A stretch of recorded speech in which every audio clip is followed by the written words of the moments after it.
سلام برابرکس، حالتون چطوره؟ امروز ما با بررسی بتل پس جدید و اینکه بریم سراغ این بتل پس هیجان انگیز این سیزن جدیدمون و لیتس گو. خب بچه این 57 اپیک داره داخل این بتل پس که مشاهدش میکنید که خیلی زیباست و اینکه واقعا یکی از گانای حقه و اینکه یه دونه گان معمولی داریم که گرو 5.56 هستش که بچه این گانم خیلی واقعا گاده و این هم یک کالین کارد لجند هستش که مشاهدش میکنید.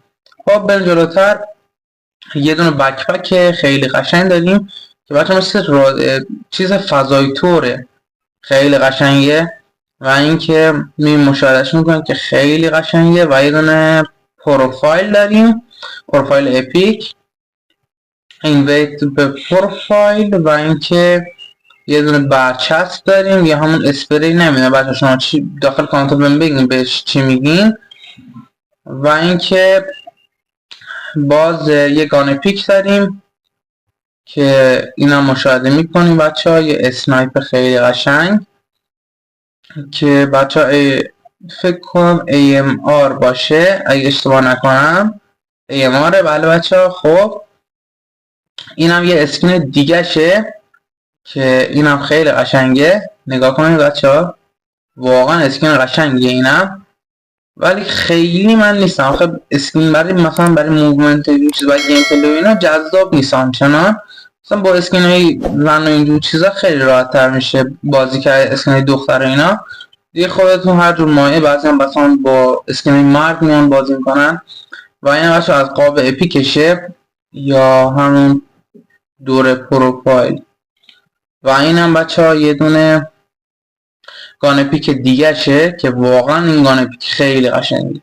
من اولین بار که دیدمش اصلا خیلی قشنگ بود. و اینکه بچه ها ویدیو بتل پس زدن هم حتما میذارم براتون، اونم ببینید. اینم بچه ها از دنسشه، یه چیز قرمز رنگ دور سرش و سردرد میگیره. خب درسته. اوه چه دنس قشنگی داره واقعا. این دنس هم بد نبود، قشنگ بود، خیلی آنچنانه ولی خوبه، در حد هست که بشه قبولش کرد. راضیم.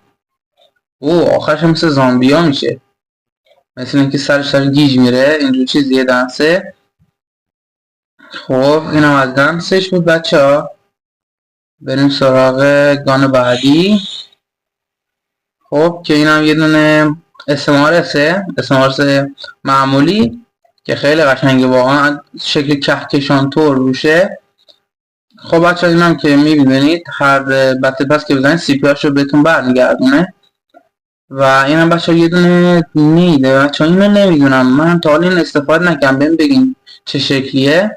و اینم بچه اسکین دیگه شه که اینم خیلی اسکین قشنگ و زیباییه که دارید میبینید بچه، واقعا برای گیم پلی خیلی خوبه.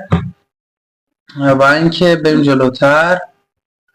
و یه دونه از این جتا داره، هواپیماها که شکل کهکشانه و اینم خیلی قشنگه. فکر نکنم بچه برای این اپیک اومده باشه، اگر اومده حتما بهم بگین داخل کامنت ها، ولی فکر نکنم اومده باشه تو اونجایی که من میدونم. حالا اگر اومده باز بهم بگین. و اینم بچه ها یه دونه گان SMGه که بچه اینم میبینید شکل کهکشانه. خب اینم از گان پیک دیگه‌مون که بچه 100 تیر هستش که خیلی خوبه، تو رده LMG ها اگه گمونم باشه، بله تو LMG ها هستش که خیلی قشنگه بچه ها، واقعا قشنگه. خب بریم جلوتر.